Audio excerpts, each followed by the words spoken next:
So hello guys, what's up? It's me again, si Alicia nyo at nagbabalik ulit para sa ating panibagong video.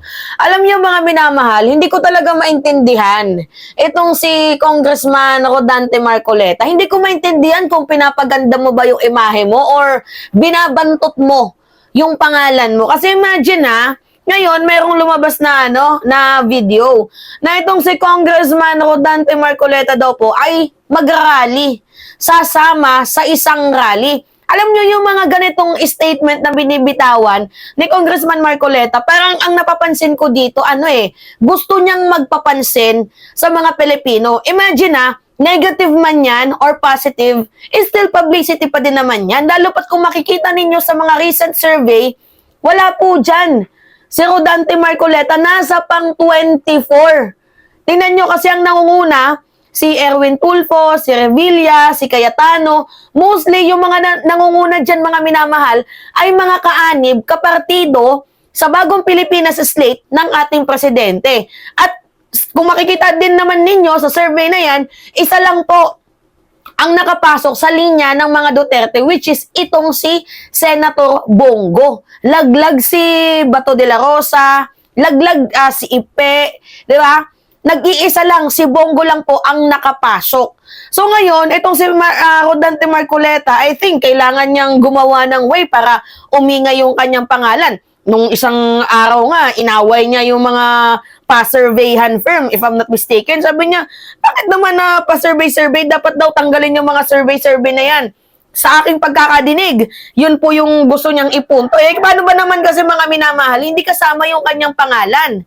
Siguro kung kaya gusto niyang patanggalin yung mga pa-survey-survey na yan. Kasi choice naman ng mga Pilipino na piliin yung mga taong nandyan eh. Diba? Anong magagawa natin kung ayaw nila sa'yo? Tapos ngayon, panoodin nyo to Magkararally daw yung lolo ninyo. Grabe tong si Congressman Rodante Marcoleta no? Eto, panoodin natin. Lakas naman ang loob nilang magpapirma. Ang lakas naman ang loob. Kapag ginawa nila ito, magkararally ako. Kapag kumanap ka ng pirma, ito yung diretsong pagsasakatuparan ng impeachment complaint na hindi nadadaan sa Committee on Justice. Ito'y tuloy-tuloy na itatransmit sa Senado. Opo. Kasama na yung articles of impeachment. Opo. Yan ang kinatatakutan ko. Na itong ginawang manifesto na ito ay kunwari lang. Isip-isipin naman. Pinili nila yung mga mabubuting mga salita Oo. Isang deklarasyon ng pagkakaisa, katapatan at paninindigan sa pagtatanggol sa bayan. Oo. Nasaan ang pagkakaisa? Nasaan ang katapatan? Oo. Nasaan ang paninindigan mo nung ginawa mo itong manifesto? Ito yung nakakatakot. Panluloko ito sa ating mamamayan. Kapag ito'y ginawa nila, halimbawa nagsimulang sila mga mangalap. Oo. So, makikita na po ninyo ang pagbabalat kayo ng lahat ng pipirma na nagkunwaring nakipagkaisa sa Pangulo, pero pagpapanggap lamang po. Yan ang nakakatakot yun. Dapat pala. Kaya sabi ko sa'yo, magrarally ako. Okay, rinig naman ninyo. Hindi ko alam kung papansin lang ba itong si Congressman Rodante Marcoleta. Imagine, nung isang araw inaway yung pa-survey firm, tapos inaway ako. Hindi naman totally pang-aawa yun, pero yung sasabihan akong baka mabaliw ka, kaya parang, Diyos mio naman, isang vlogger, papatulan mo.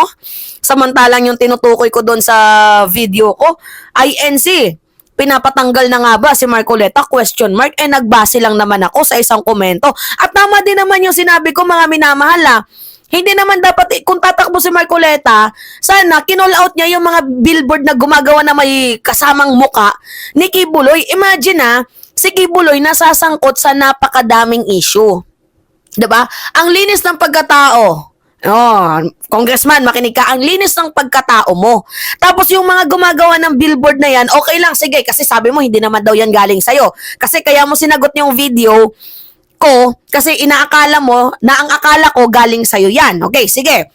Ipunto natin yan. Sabihin na lang natin na hindi galing yan sa'yo. Sabihin na lang natin galing yan sa mga supporters mo na gusto yung paninindigan ninyo, gusto yung paniniwala mo, pero sana ikaw mismo, i-call out mo. Kasi si Kibuloy, pinapangalanan, meron siyang brand na kulto. Tapos human violators, sex traffickers, ang daming kinakaharap na kaso. Tapos ikaw, ang linis mo. Ang linis din ng simbahan ng Iglesia ni Cristo. Nadadamay yung simbahan at ikaw mismo sa kababuyan at kabahuan, di ba? Nakasama mo sa tarpaulin or sa billboard na yan, si Kibuloy. Nadadamay kayo. Yun lang yung punto ko. Kasi imagine ang tahimik ng INC mga minamahala. Yung paniniwala nila, nire-respeto natin. Pero nang dahil sa kasama mo si Kibuloy, ang dami mga tao na, ay hindi, kulto yung yung Iglesia ni Cristo. May mga ganun komento akong nakikita. Which is parang sa akin, nasasaktan ako. Kahit hindi man ako, Iglesia ni Cristo, nasasaktan ako. Kasi hindi naman ganun yung INC, di ba? Tapos pinapangalanan na kulto, gawa nga ng may kasama kayong kulto, di umano. Yun lang yung punto ko. May mali ba doon na i-call out yung billboard na kasama mo si Kibuloy? Hindi ako magsusorry dahil sa parang sinasabi nyo na mali ako, may pa-clickbait ako. Hindi ako magsusorry dahil in the first place, may question mark yun doon. Magsusorry ako dahil mali yung pagkakaintindi ninyo. Mahina yung mga kokote ninyo. Minali nyo in out of context ninyo. Doon ako magsusorry kasi iba yung pumasok sa isip nyo versus sa mismong video na nakalathala doon. Tinutukoy ko nga doon na nakakababoy. Na nadadama yung INC dahil nga lang sa isang billboard mo with Kibuloy. Ano yun? 'Di ba? Oh, kaya nga ito, going back sa ating topic mga minamahal, hindi ko maintindihan si Congressman Rodante Marcoleta. Kasi una, inaway niya di umano yung mga survey firm. Dapat wag na daw mag-survey, ganyan-ganyan. Ewan ko kung nainis ka sa mga survey firm dahil hindi kasama yung pangalan mo, we do not know. Pero yung punto dito, ano ba yung gusto mong iparating sa mga Pilipino? Gusto mong umigay yung pangalan mo? Kung kaya't inaaway mo survey firm, inaaway mo kaming mga vloggers, di ba? At ngayon naman, magrarally ka. Ano, gumagawa ka ba ng ingay? Di ba kung ako sa'yo, gayahin mo sa Senator Go. Tingnan mo si Bongo. Kahit hindi natin gusto yan, alam nyo, ito yung kagandahan kay Bongo eh. Ginamit niya yung social media. Mga minamahal, ang active ni Senator Bongo sa social media. Imagine ganito yung ginagawa niya. Tutulong siya, tapos magko-content kasama si FPRRD, kahit konting kibot, binibidyo niya. O, 'di ba? Ginamit niya yung social media platform niya. Kaya tingnan niyo, hindi nalalaglag yan sa survey. Although bumababa, pero hindi nalalaglag sa survey. So, feeling ko si Bongo makakapasok sa mga Duterte. Kasi, ang ginagawa ni Bongo, mga minamahal, ginagamit niya yung social media platform niya. Hindi siya maingay, pero tumatrabaho yung social media team niya. Malaki yung naggastos ni Bongo sa social media. Kaya sinasabi ko sa inyo, ganyan po ang power ng SOCMED. Kaya siguro nagalit sa akin si Congressman Rodante Marcoleta, no? Kasi ang akala niya, sinisiraan ko. Wala pong paninira doon. Uulitin ko. I'm just asking. Nagtatanong lang ako at naglalahad ako ng opinion, perception, views, pananaw ko bilang isang Pilipino. Kung sa tingin mo mali yung pananaw ko na umaanib ka kasi pinapayagan mo na magkasama kayo sa billboard ni Kibuloy, parang gano'n na kasi yung meaning nun eh. Kahit hindi ikaw yung nagpagawa, the way na hindi mo man lang kinall out yung mukha ninyo with Kibuloy. Kahit nga ako, kahit ako isang politician, mga minamahal, tapos ididikit ko yung mukha ko kay Kibuloy, hindi ako papayag. Imagine linis-linis ko, tapos mamaya mababahiran ako, ay, kulto yan si Alicia, ay, ganyan yan, ay, rapist yan, ay, ganito yan. Nadadama yung pangalan mong malinis dahil may katabi kang mabantot. Diba, tandaan ninyo ang bulok na prutas nabubulok dahil sa katabi niyang bulok. Kapag ang prutas, itinabi mo, ang prutas na malinis, ang prutas na fresh, itinabi mo sa bulok, mabubulok din yan.